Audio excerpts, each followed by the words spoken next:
This is TheLight, Injili.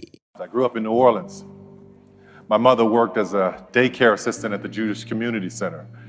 The man that I was told was my father was a carpenter and a functional alcoholic.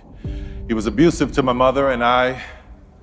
Not more than a baby herself, when she married this man, she tried her best to protect me from him. But with no life skills of her own, she did what she knew how to do. Friday was payday for him, so he would come home happy, but that was short-lived. He would go out and return a few hours later drunk and angry, yelling and fighting her.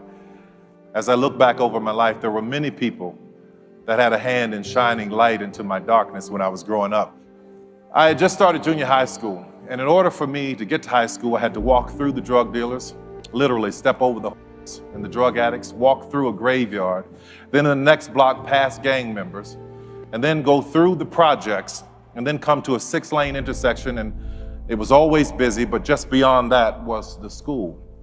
Well, one day as I'm approaching this intersection, I hear this voice saying, "Will someone help me cross?" He was in a suit. He had a cooler in a hand and a folded lawn chair in one hand and his cane in the other. "Will someone help me cross?" he said. People kept ignoring him, walking past him with their busy lives.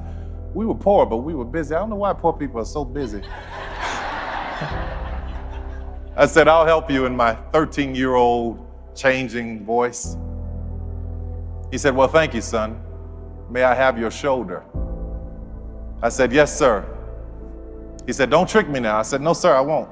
We crossed the street. I asked him where he was going. He told me that he was going to my school to sell praline candies to the kids.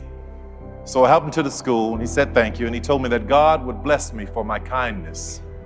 He and I became friends. We took that walk every day.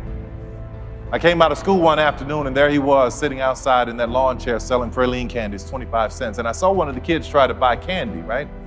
And they gave Mr. Butler $1, and they told him it was a $5 bill. I stepped in and I said, "Mr. Butler, this is a scam." Needless to say, I had a lot of enemies at that school, but it didn't matter. I was glad to do it. You see, Mr. Butler was one of the first men in my life to see me. And what made it all the more special is that he was blind. He was a point of light. One morning I was late meeting him, and as I walked up to the intersection, I could see Mr. Butler standing there, not saying a word. So I tipped up behind him and I said, "I'm not gonna say anything. I'm just gonna wait to see what happens." He said, "I know you're there, son." I said, "Yes, sir, I am." I said, "I didn't hear you saying, 'Will someone help me cross?'" He said, "No, I was listening for you." I said, "You were?"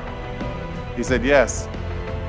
Sometimes in life, son, when you pray and you've said all you can say, all you have to do is stand and wait and listen." What a point of light he was. There are many people in this world that are wanting, waiting, saying, asking, begging, hoping. Will someone help me cross? We all have the power to be a point of light.